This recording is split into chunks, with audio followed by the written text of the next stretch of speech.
10 signes évidents qui indiquent que tu n'es pas prêt pour une relation. Tu fais de ton mieux pour construire une relation sérieuse et quand tu n'y parviens pas, tu t'en veux d'avoir échoué. Mais la vérité est que tu n'es peut-être pas prêt à tomber amoureux. Voici 10 signes qui montrent que cela pourrait être le cas. Et n'oublie pas de t'abonner et d'activer la cloche des notifications pour nous suivre sur Sapa. Numéro 10, tu n'as pas oublié ton ex. Parfois, il faut beaucoup de temps avant de se remettre d'une rupture. Mais si tu n'as pas oublié ton ex, cela peut nuire à une nouvelle relation. Même si tu es certain de vouloir en commencer une nouvelle, au fond, ton cœur est encore brisé. Si cela semble être ton cas, alors peut-être qu'il est trop tôt pour aller de l'avant. Prends du temps pour apprendre ta leçon et t'en remettre. Fais le deuil, mais rappelle-toi qu'un jour, tu iras mieux. Le temps guérit les blessures. Numéro 9, tu n'es pas heureux tout seul. L'insécurité et le peu d'estime de soi peuvent saboter une relation. Et c'est pourquoi ceux qui ne sont pas heureux tentent à percevoir le monde en noir et blanc. Pour eux, les choses sont soit très bonnes, soit très mauvaises, et ces personnes ne savent pas s'engager. Cela mène à de sérieux problèmes de communication, qui est pourtant le facteur clé d'une relation heureuse et saine. C'est pourquoi il vaut mieux te concentrer pour trouver un équilibre et reprendre confiance en toi. Tu mérites de t'aimer et de trouver la paix intérieure plus que toute autre chose sur cette planète. Prendre soin de ton état émotionnel et de ta santé mentale devrait toujours être la priorité. Numéro 8, tu es bien trop occupé. Tu es une personne trop occupée et tu ne trouves pas le temps pour prendre soin de toi. Donc, ta vie ne sera pas plus simple si tu commences une relation. Cela demande de donner et de recevoir. Et si tu es trop occupé pour donner, alors tu cours droit à la catastrophe. D'abord, prends du temps pour t'occuper de toi. Élabore un programme faisable et mets de l'ordre dans ta vie pour laisser de la place pour tes amis et ta famille. En bref, tu dois savoir quelles sont les priorités et seulement après cela, tu pourras commencer une relation avec quelqu'un. Numéro 7, tu es trop fermé. Tu ne ressens pas le besoin d'une connexion émotionnelle. Quand tu dois parler de tes sentiments, tu te sens bloqué. Et même quand quelque chose t'ennuie, tu te renfermes sur toi-même et tu gères cela dans ton coin. Malheureusement, ce comportement n'incite pas les autres à venir vers toi. Or, c'est quelque chose que tu devrais faire dans une relation. Essaie de baisser la garde. Ouvre-toi et laisse-toi aller un peu, même si cela semble difficile au début. Mais continue de t'efforcer avec tes amis et ta famille. Et tu y arriveras petit à petit.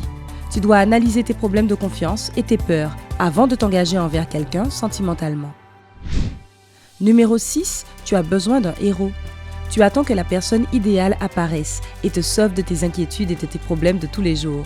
Cependant, tes problèmes ne vont pas s'évaporer miraculeusement le jour où tu te mettras en couple. Et si tu crois que seule une autre personne peut te rendre la vie plus agréable, tu risques de finir dans une relation toxique et devenir dépendant. Ou tu pourrais attirer quelqu'un qui a les mêmes problèmes et cela ne peut que te rendre triste. Donne-toi un peu de mérite. Tu es assez fort et capable de résoudre tes problèmes. Bien sûr, c'est tout à fait normal d'avoir besoin d'aide parfois et d'avoir des gens dont tu dépends dans la vie.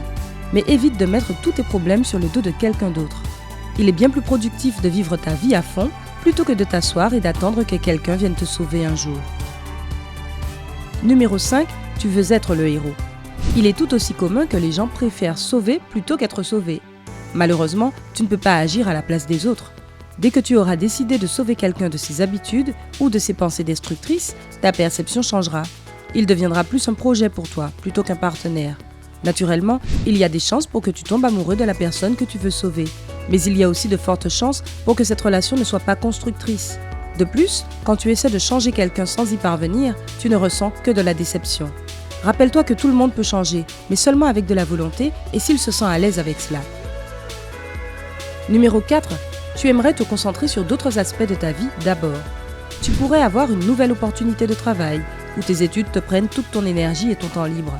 Quand tes priorités ne sont pas ton couple, tu ne penses même pas à fréquenter quelqu'un. Et ce n'est pas grave, ne te sens pas oppressé par l'idée de commencer une nouvelle relation. Si tu ignores cette sensation, et si tu commences à voir quelqu'un dans tous les cas, tu vas t'attirer des ennuis. Les autres aspects de ta vie que tu estimes importants seront toujours plus importants que ton partenaire. Par conséquent, il ne se sentira pas nécessaire, ni valorisé, ce qui n'est pas franchement juste envers cette personne. Parfois, mieux vaut attendre un peu avant d'avoir le temps et l'énergie pour te dévouer à quelqu'un d'autre. Numéro 3, tu es plus amoureuse de l'idée d'être en couple. Si tu penses qu'une relation est la chose la plus importante dans la vie et que tout le reste cesse d'exister quand tu te mets en couple, Alors aussi contradictoire que cela puisse paraître, tu n'es pas prêt à te mettre en couple. Être avec quelqu'un de spécial est supposé rendre tes jours plus heureux et non consommer ton existence. Et si tu es prêt à changer pour la personne avec qui tu es, alors là c'est le drapeau rouge.